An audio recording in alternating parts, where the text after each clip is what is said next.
Hey now, Brawlers, it's time for another Board Game Brawl review with Nick Minahan, sponsored by BoardGameBliss.com. Hey now, today we're going to take a look at Forbidden Stars from Fantasy Flight Games. This is their new Warhammer 40k themed game. You and the other players are the major factions of the Warhammer 40k universe. You have the Space Marines, you have the Chaos Space Marines, the Orcs, and the Eldar, and I'm sure there's a billion more other factions they will release expansions for in due time. But in this game, those are the four you can play as from 2 to 4 players, and what you're trying to do is spread out amongst this new corner of the universe, this new galaxy that's been uncovered with different sectors of it. You want to take control of specific objectives while, of course, stomping over your rivals and upgrading yourself and making your army better. All of these different things. This is sort of an epic space opera type game. Let me go ahead and give you a brief look at how the game is played, because there's a lot of stuff in this box. Then we're going to come back and I'll let you know what I think.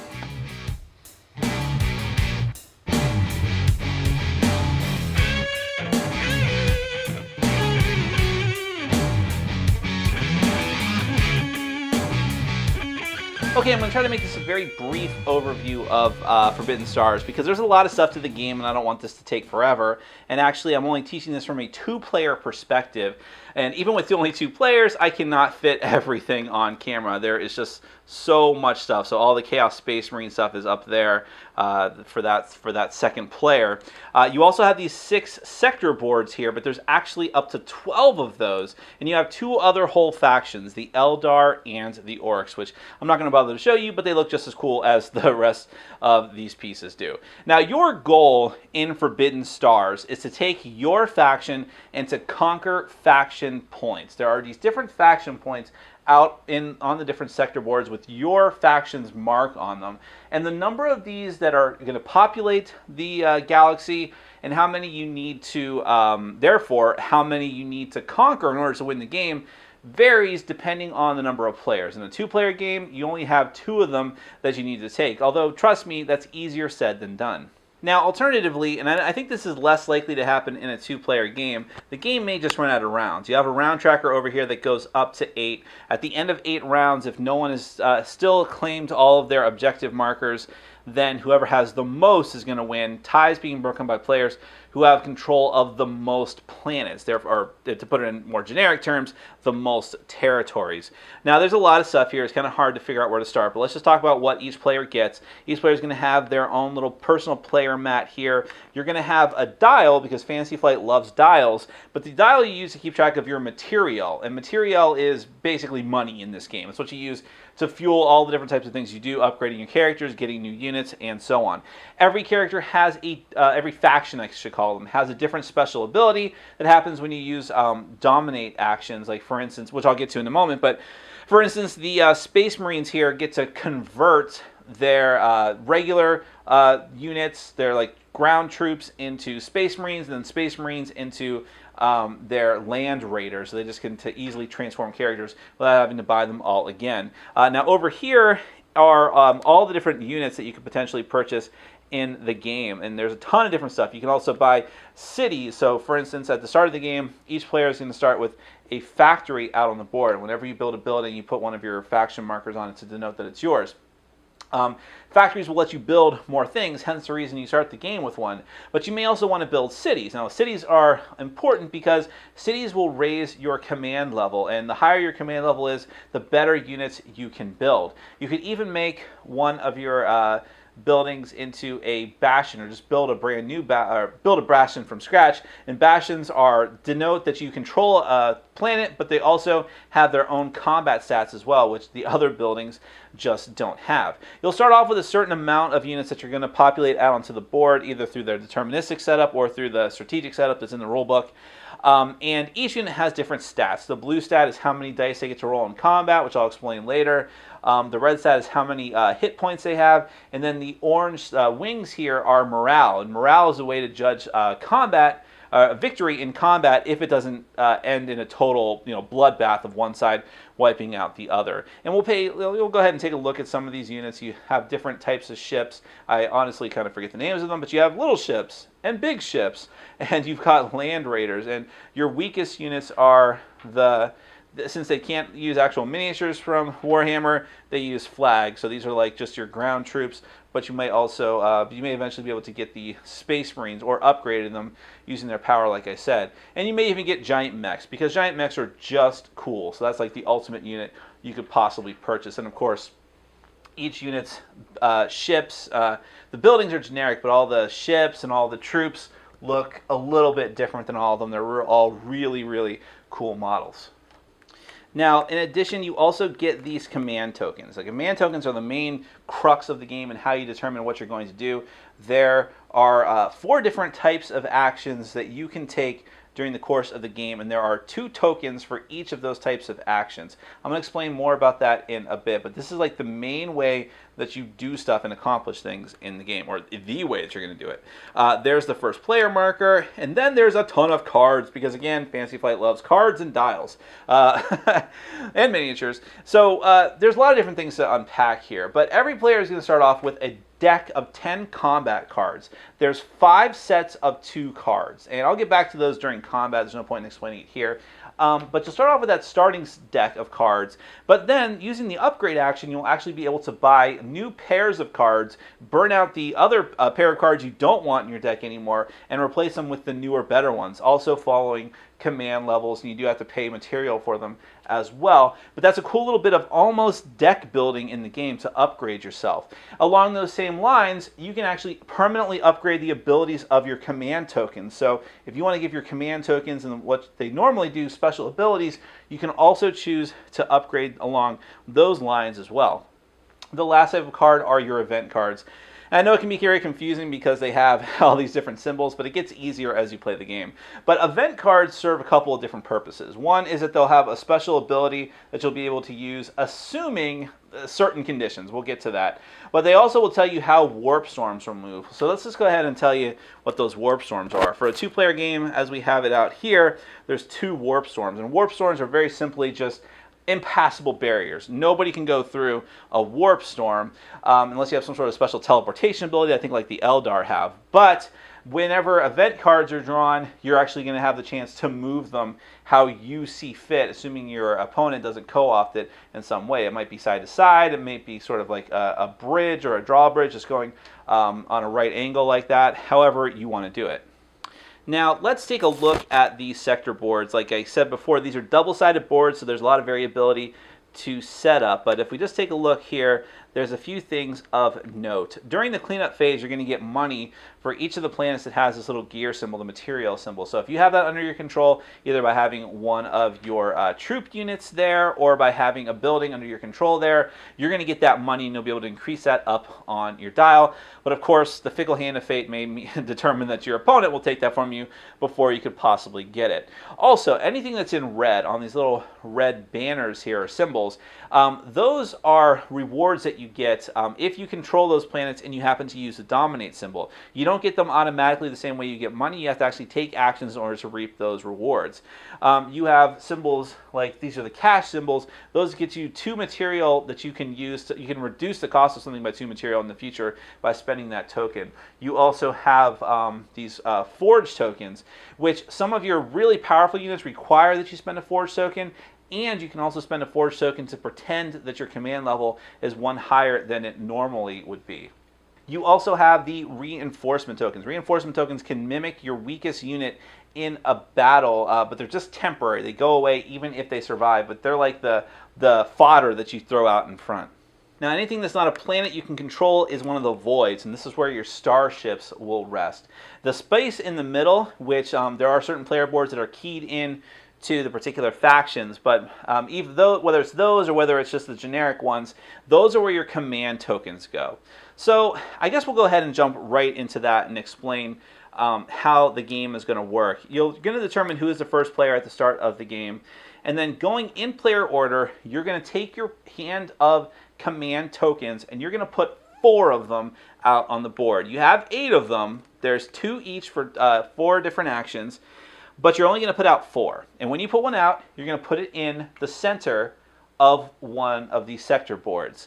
Then the next player is going to put out one of their tokens, and they can put it wherever they want, including on top of your token if they want to. But you're going to keep going back and forth, putting out tokens until each player has put out 4 of them. Now you might ask, well, what is the purpose of just, is it relevant that you're stacking them up on the other player's tokens? Well, yes, because once everyone has gotten done putting out, is that even proper language? I don't know. Once everyone has finished putting out their command tokens, then you go back into normal turn order, and then you resolve them one by one. But you cannot resolve a token if it's not on the top of the stack. The order of the stack matters. So in these particular situations, the Chaos Space Marines would have to activate their tokens before I could get to the tokens that I placed underneath them. If there are no tokens that are uncovered when my turn comes around, I have to pass my turn. If not, I have to take one of the actions of an available token. So let's go ahead and run down what these different actions are. First and foremost, I have to go and grab one just to show you it. There you go. That's a good one. So first you have the deploy action. The deploy action, when you play it in a sector, by the way, any place where you play is called the active system. So I'll refer to that a lot. But if you play in the active system and you have a factory on one of the planets of that active system, you can build things. You can build either units that you can put on any of the worlds, assuming there's a little skull requirement that tells you how many maximum units you can use. I'm sorry, I forgot to mention that before. You can also build buildings, but unless you have a special ability, there's only one building allowed per planet. So you put out the building and you pay the material costs and you put it out there. But you also, the same thing with the units, you pay the material costs, possibly forge token costs, and then put them out onto the planets. The important thing here, however, is that you build troops first, then you build buildings. So if you go to a new sector and drop a factory, you can't then start pumping out things right away. You have to wait until your next turn. Along those same lines, you have the upgrade action, and the upgrade action is what's going to actually, technically it's called the strengthen action, and this is going to let you upgrade your cards. Those things that I was mentioning before, where you can upgrade your combat cards by swapping into a new pair of cards, assuming you can pay for it, everything costs material, and assuming your command level allows it, or by the same logic, you can get new upgrades for your action tokens if you want. Now, the other interesting thing about this, however, aside from that, is that every time you do the strengthen action, you're going to take that token and you're going to put it on top of your event deck. What that means is that when you get to the end of the round, when everyone would draw at least one event card, not only do you get to draw more than one card for every token that you have on top of that deck, you're still only playing one, but for every token you get an extra one to draw and to choose from. But you actually get to do the action of the card. If you don't have a token on the top of your deck, in other words, you haven't used a strengthen action, then you just get to move the warp storms. In this case, though, you get to both pick multiple cards potentially, use the action of one of those cards, and then also move the warp storms. The next type of action is the dominate action, which is the wings here. When you do the dominate action, if you have control of planets that give you goods on the red banners, you're going to gain those right away. You'll gain those tokens, but also you will be able to use the special ability of your race as depicted on your placard here, if it applies. If you want to use it, it is not mandatory. And the last type of action you can take is, and this is where the fun happens, advance. When you advance, this is also the trickiest one to explain, I think, or at least the trickiest one to learn. When you choose to do an advance action, first off, you're going to put the token in the sector that you want to advance to. And when you activate the advance, every unit that you have within that sector and everyone at one and one only adjacent sector, you choose and then you move units from there, can move into the active system. If it's, so let's actually say, just for sake of argument, it's here. So if it was here, I can move my ship in. If a planet is adjacent and has only orthogonal adjacent, I can move ground units. Otherwise, I'd have to build a bridge of ships in order to move my units along to get to more planets, or a bridge of adjacent planets. But I can't take them from multiple different adjacent spots. I pick one adjacent spot and move freely from with there, or if I already have units in that sector, I move them freely around. If this ends up with me having my units in a contested space, just make believe that this was a legal thing that I just did here. In other words, more than one player is occupying, and there's 2 players, and 2 players only are occupying a planet, then combat occurs. I could probably spend an hour talking about combat, and I'm not going to do that, but it's very simply going to work like this. Each player is going to determine how many units they have in the combat. Look at the chart on your placard, and that will tell you how many dice you get to roll for each of those units. You're going to roll the sum total of all of those dice. On these dice, you have guns, you have shields, and you have wings. Guns are combat damage, shields block combat damage, and wings are morale. Morale may, if you have the most morale at the end of combat and one side wasn't completely wiped out, whoever has the most morale wins the combat, takes over the planet, and everyone else has to retreat. So you'll roll all the dice you have coming to you, and then you just make believe that we're doing this legit. You're going to take your deck of 10 cards, of combat cards, whatever they are, whether you upgraded them or not, shuffle them up, and then you're going to draw 5. And those are the 5 cards you have to use for this combat. Combat is going to last for 3 rounds. By the way, while 2 players are doing this, the other players are doing nothing. I'll talk about that in my final thoughts. The attacker and the defender are going to place a card down simultaneously. The attacker flips over their card first and resolves it. The first thing that you're going to notice on the combat cards, that they will give you more symbols. So they'll give you symbols just like they would on the dice, so these to add to your total of those symbols. And then they'll usually tell you to either gain more symbols. You have tokens representing the guns and the shields. Or you may have cards that will give you more dice. You can either re-roll dice or gain more dice to roll. The bottom part of every card has a different special ability that is only activated if those particular units are involved in the combat. So for Faith in the Emperor, if you have a scout or a space marine or a strike cruiser involved in this combat, you can either rally one of your units or gain a wing, gain a morale. Now, what does rally mean? Well, whenever you deal damage to a unit, and if you don't kill them outright, they're going to become routed. So, well, first off, just picture how this is going to work. You're going to play card after card after card, and you'll play a total of 3 cards, trying to gain enough weapons to either kill your opponent or enough shields to block your opponent from killing you, or a mix of the both, or just try to win out and survive long enough to get the most wings possible to kick your opponent off the planet. Now, when a unit takes damage, they are going to become routed. You simply put them over on their side. If they take too much damage, they become completely killed. But the problem with a routed unit is that they are not supplying their morale that's dictated on their placard to the combat, so that can be dangerous. But when everyone is finished, you're going to get rid of all of your cards, you're going to get rid of the dice, figure out who won the battle, and then move on. It might be a total wipeout, or it just might be your opponent is forced to retreat if they can retreat, and if they can't, then they all die. And remember, you still have to follow the limits of how many people can actually sit on a planet. So if you put too many people on a planet to win a combat, you may have to kill your own guys, even if you're victorious. The last thing that you do in a round after every player has activated all of their command tokens is essentially cleanup. You're going to go for your event cards, you're going to move the warp stones, you use the special abilities of the event cards, potentially, but not necessarily.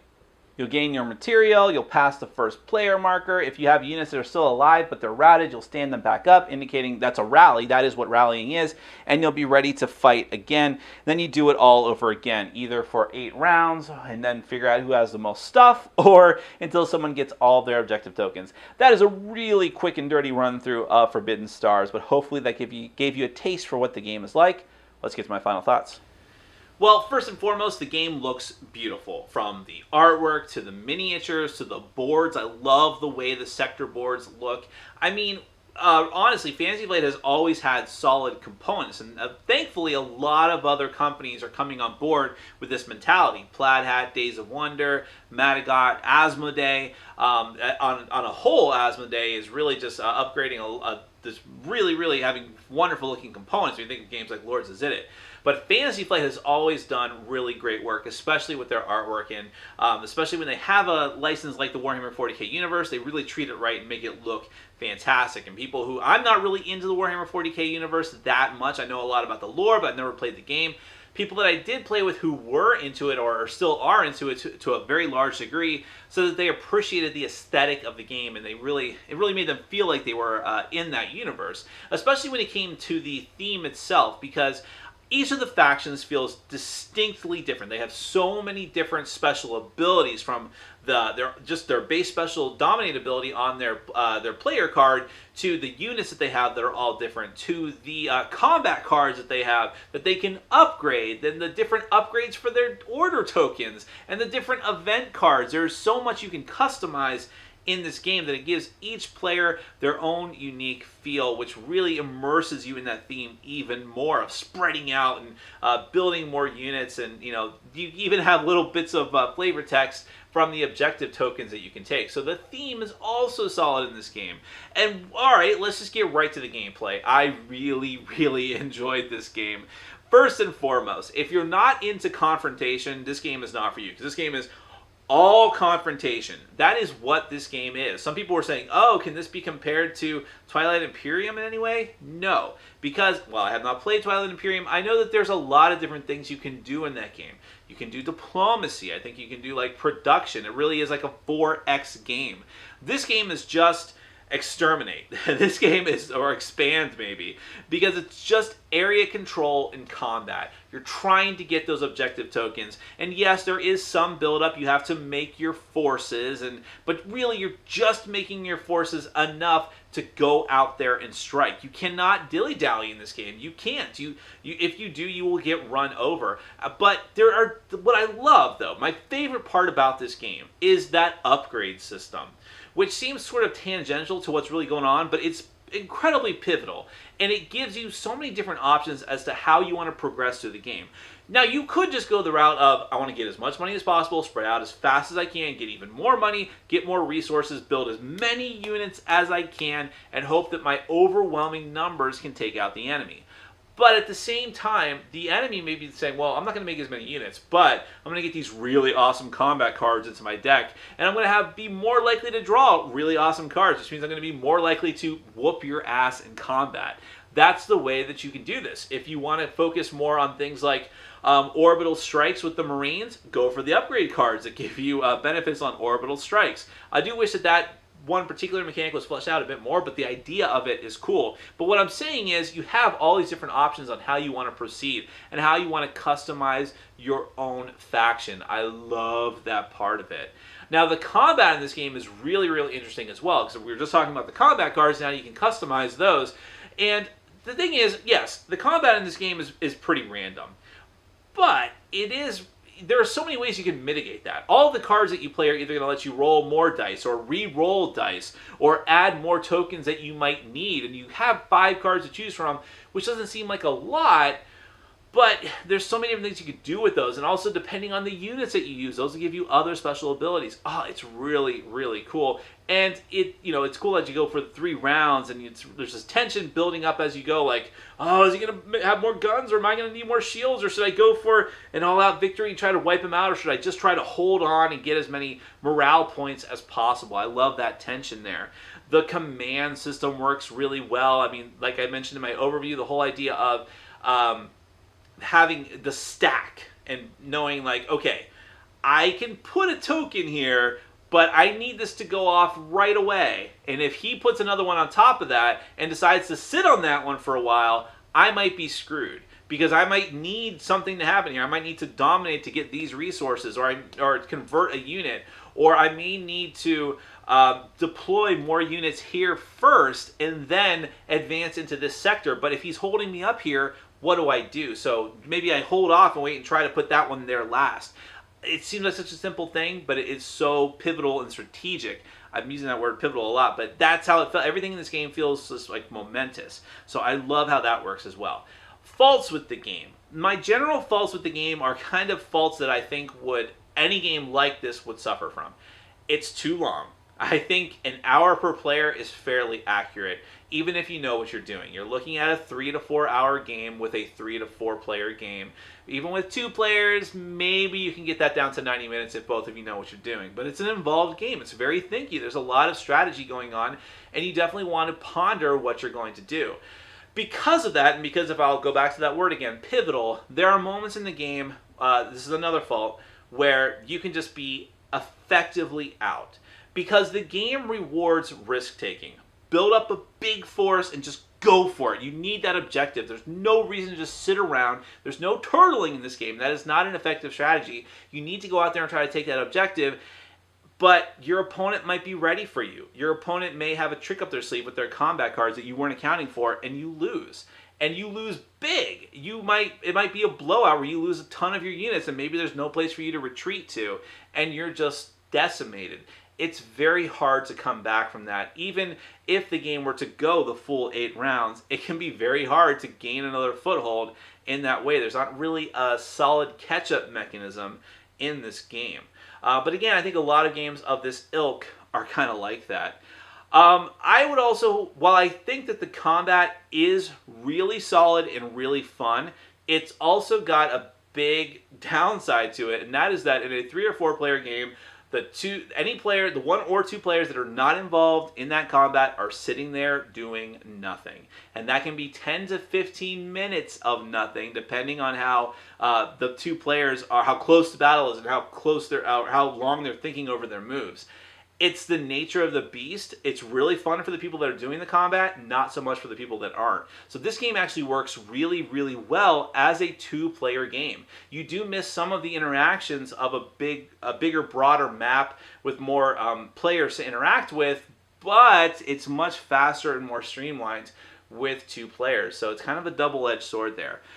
But I have to say, faults aside, and those are big faults, I admit, and like I said, if you're not in a confrontation, avoid this like the plague, but if you can get past all those things, this is a wonderful experience. It really is. This is definitely my type of Ameritrash game. Thematic, beautiful to behold, really innovative mechanisms. I really, really enjoyed my time with it. That is Forbidden Stars from Fantasy Flight.